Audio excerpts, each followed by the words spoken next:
నమస్తే, welcome to Leo. మనతో ఉన్నారు పొలిటికల్ అనలిస్ట్ శ్రీలీల గారు. నమస్తే అండి. మనం చూసుకుంటే ఏదైతే జగన్ లిక్కర్ కేసు చాలా పెద్ద ఎత్తున వెళ్తుందని చెప్పుకోవచ్చు. అయితే గతంలో కూడా కసిరెడ్డి రాజ్ కంప్లీట్గా అన్ని ఆధారాలు చెప్పేశాడు అని చెప్పేసి ఇటీవల లీక్స్ వచ్చాయి. అయితే నిన్న జరిగినటువంటి ఒక ఏదైతే సిట్ విచారణలో నలుగురిని కూర్చోబెట్టి అడిగితే వాళ్ళు చెప్పిన సమాధానాలు అసలు పొంతం లేకుండా ఉన్నాయి. అది కాక కసిరెడ్డి రాజ్ గతంలో ఏం చెప్పాడు, ఎవరెవరు పేర్లు చెప్పారు, ఆ వాళ్ళని తీసుకెళ్ళి కూర్చోబెట్టిన తర్వాత నిన్న మౌనంగా ఉండడాన్ని ఎలా చూడాలి, వాస్తవానికి మొత్తానికి అంతిమ లబ్ధిదారు ఎవరు అనేది మాత్రం ఇప్పుడు పెద్ద ప్రశ్న కింద మారింది. సో నిన్న జరిగిన విచారణ మళ్ళీ జరగబోతున్నారని చెప్పి దాదాపు 8 గంటల సుదీర్ఘ విచారణ అయితే జరిగింది. సో దీన్ని ఎలా చూడాలంటారు?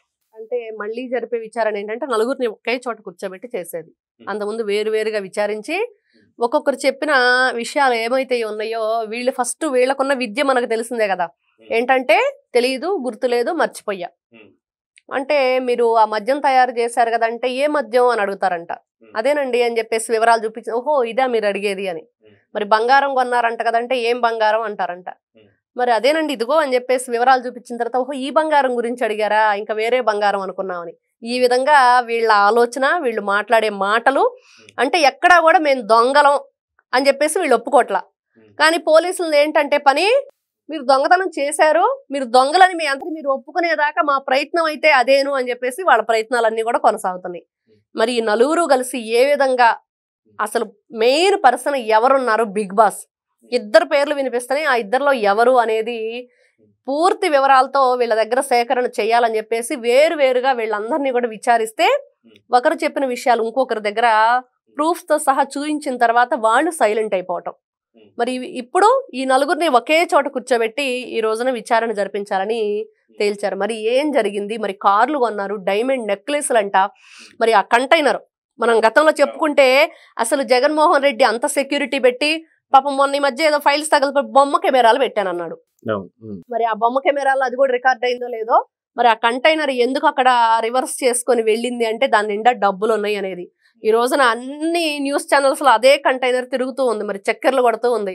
అసలు ఎవరిది ఏంటి, ఎక్కడికి వెళ్ళింది, వీళ్ళు ఏ విధంగా అంటే వీళ్ళ దగ్గర ఉగ్రవాదులకు సంబంధించిన వేషాలన్నీ ఉన్నాయి. కాబట్టి ఉగ్రవాదులు గతంలో మనం చూస్తే మనం పాకిస్తాన్ మీద దాడి చేసినప్పుడు వాళ్ళు ఏ విధంగా బంకర్లోకి వెళ్ళి దాంకున్నారో వీళ్ళు కూడా అట్లాంటి బంకర్లే ఏర్పాటు చేసుకొని మరి అక్కడే ఈ కొత్త కొత్త కార్లు, మరి దాన్ని బాలాజీ గోవిందప్ప స్వయంగా డ్రైవ్ చేసుకుంటూ వెళ్ళేవాడని, మరి అతనే ఎందుకు డ్రైవ్ చేసుకుంటూ వెళ్ళాడు, దాంట్లో అంత విలువైన వస్తువులు ఏమున్నాయి, మరి ఆ కార్లన్నీ ఎక్కడుంచారు, ఈ వేల కోట్ల రూపాయల బంగారం, ఈ వజ్రాలు, వైడూర్యాలు, మరి ఇవన్నీ కూడా ఏం చేశారు అని అంటే ఈ రోజు నా నలుగురు చెప్పబోతున్నారా?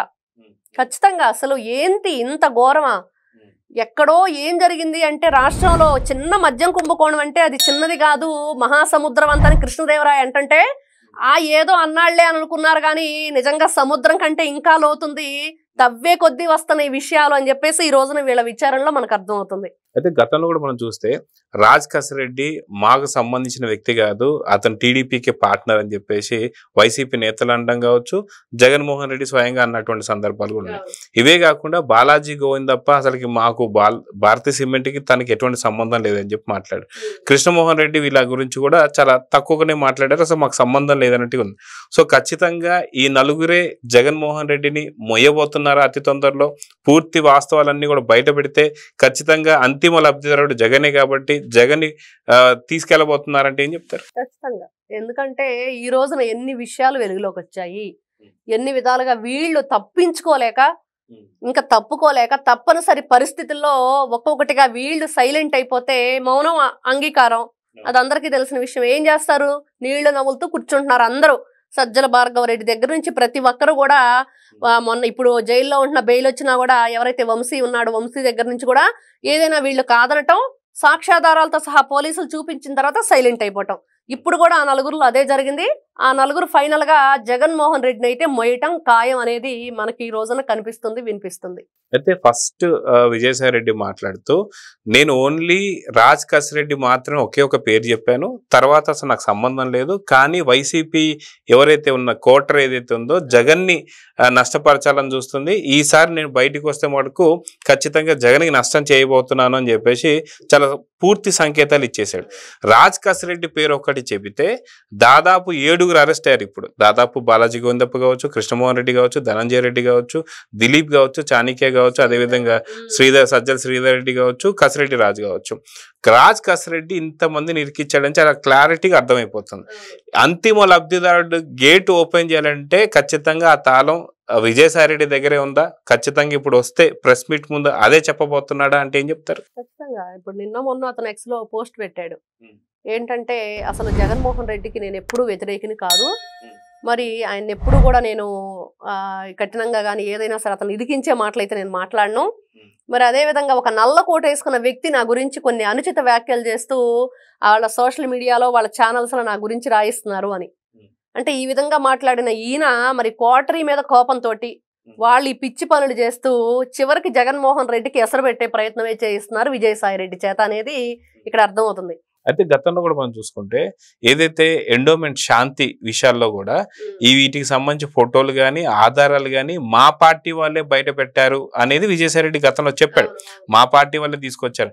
సో ఆ కోపం కూడా ఇంకా విజయసాయి రెడ్డిలో ఉంది కాబట్టి ఇది జగనే బయట పెట్టించాడు కాబట్టి జగన్ అంతిమ లబ్ధిదారుడు కూడా జగనే కాబట్టి జగన్ ఇరికించబోతున్నాడా నెక్స్ట్ ప్రెస్ మీట్లు అంటే ఏమంటారు? ఖచ్చితంగా. ఎందుకంటే పాపం విజయసాయి రెడ్డి అన్నిటికీ A1 పక్కన A2గా ఉన్నాడు.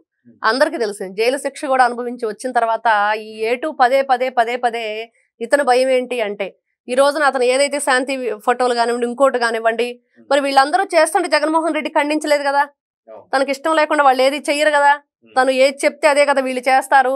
కాబట్టి ఆయన ద్వారానే ఇదంతా జరిగిందనేది డైరెక్ట్ గా ఆయన అనలేకపోయినా వాళ్ళిద్దరి మధ్య కొన్ని విషయాలు ఉండటం వల్ల డైరెక్ట్ అవ్వలేకపోతున్నాడు. అతి త్వరలోనే అవుతాడు. ఖచ్చితంగా A2గా అంటే నేను పోయినా పర్లేదు కానీ వాళ్ళు మాత్రం ప్రశాంతంగా ఉండటానికి వీల్లేదు అనే రీతిలో ఆలోచిస్తున్నాడు విజయసాయి రెడ్డి అనేది ఇక్కడ అర్థమవుతుంది.